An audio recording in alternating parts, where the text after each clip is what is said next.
আসসালামু আলাইকুম। আশা করছি সবাই ভালো আছেন।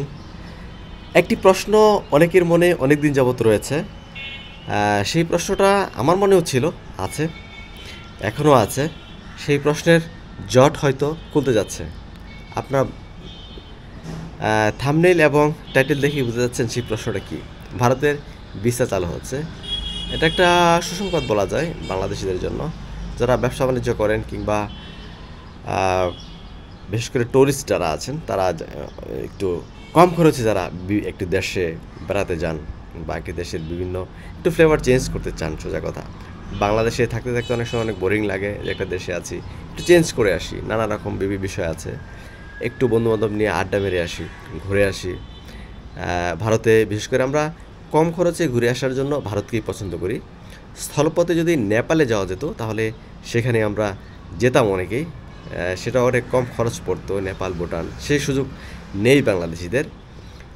যাই হোক, যে কথাটা আমি বলতে চাচ্ছি যে ভারতের ভিসা চালু হচ্ছে কিনা বা এটার আপডেট কী।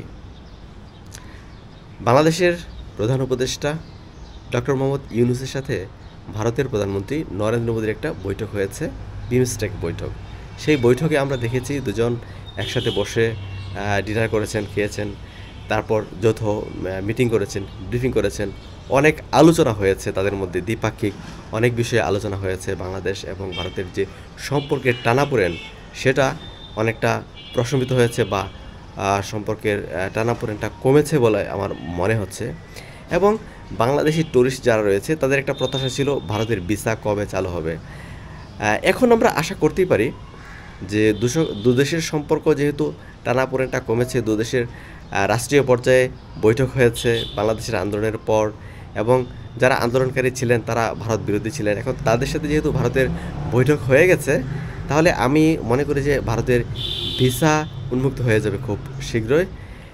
এবং এটা আসলে খুব শীঘ্রই হয়ে যাবে আশা করছি, কারণ ভারতের সাথে বাংলাদেশের যে বাণিজ্য রয়েছে সেই বাণিজ্য কিন্তু কোনো অংশে কম নেই, অনেক বেশি। কী পরিমাণ বাণিজ্য বাংলাদেশের সাথে ভারত করে থাকে, সেই বাণিজ্যটা অনেক বেড়েছে। অনেক পণ্য ভারত থেকে বাংলাদেশে আসছে, আগের যে কোনো সময়ের তুলনায় বেশি পণ্য, ভারতীয় পণ্য বাংলাদেশে ঢুকছে। সেটা আমি বেনাপোলে গিয়েছিলাম, সেখানেও দেখে এসেছি। প্লাস হচ্ছে এর মধ্যে খবরেও দেখেছি, ভারতীয় অনেক সংবাদ মাধ্যমেও প্রকাশ করেছে এটা। এবং ভারতীয় অনেকেই ছোটো ছোটো ব্যবসায়ী যারা রয়েছেন তারা কিন্তু প্রতিবাদ করছেন যে ভিসা যেহেতু দিচ্ছেন না তাহলে পণ্য দেন কেন, পণ্য দেওয়া বন্ধ করুন। আসলে তা না, যেহেতু দুই দেশের একটা সম্পর্ক রয়েছে, পারস্পরিক সম্পর্ক, এবং প্রতিবেশীদের সাথে ভালো সম্পর্ক থাকা প্রয়োজন, সেজন্য এই সম্পর্কটা বজায় থাকুক এটাই সবাই চাইবে।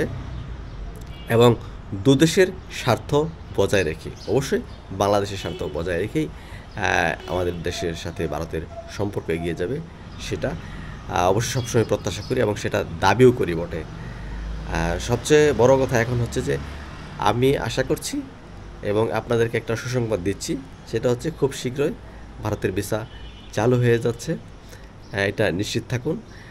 আর ভারত যারা বেড়াতে যেতে চান তারা অবশ্যই প্রস্তুত থাকুন, আগে থেকে প্রিপারেশন নিয়ে রাখুন, কোথায় কোথায় যাবেন ভ্রমণ পরিকল্পনা করে রাখুন, আইটিনারি যাকে বলে সেটা করে রাখুন। ঘুরবেন, মজা করে ঘুরবেন, দেশ বিদেশে ঘুরবেন, সেটাই তো। আমি যেহেতু একজন টুরিস্ট, এক্সপ্লোর করি বিভিন্ন দেশ, আমার একটা পরিকল্পনা ছিল যে ভারতের সবগুলো রাজ্য আমি এক্সপ্লোর করব এবং সেখান থেকে বেশ কিছু তথ্য, বেশ কিছু উপাত্ত, বেশ কিছু জিনিস বাংলাদেশিদের কাছে আমি উপস্থাপন করব। সেটা সম্ভব হয়নি, হয়তো সামনে হবে যদি উন্মুক্ত হয়ে যায় খুব শীঘ্রই। আমি মনে করছি যে খুব শীঘ্রই ভারতের সাথে বাংলাদেশের সম্পর্ক শিথিল হবে এবং এই সম্পর্ক সামনের দিকে এগিয়ে যাবে। আশা করছি আপনাদেরকে নিয়ে ভ্রমণ করতে পারবো, আমার ফেসবুক পেজ এবং ইউটিউব চ্যানেলে অনেক তথ্য তুলে ধরতে পারবো পার্শ্ববর্তী দেশগুলো সম্পর্কে, বিশেষ করে ভারত, নেপাল, ভুটান, শ্রীলঙ্কা, মালদ্বীপ, এইসব দেশগুলো আমি ভ্রমণ করতে চাই। এগুলোর অনেক তথ্য, একদম খুঁটিনাটি তথ্য আপনাদের সাথে উপস্থাপন করতে চাই। ভালো থাকবেন সবাই, আর ভিডিও ভালো লাগলে অবশ্যই লাইক দিবেন, কমেন্টে আপনার মতামত জানাবেন। নেক্সট আপনি ভারতের কোন প্রদেশ ঘুরতে চান সেটা জানাবেন। ভালো থাকবেন সবাই, আল্লাহ হাফেজ।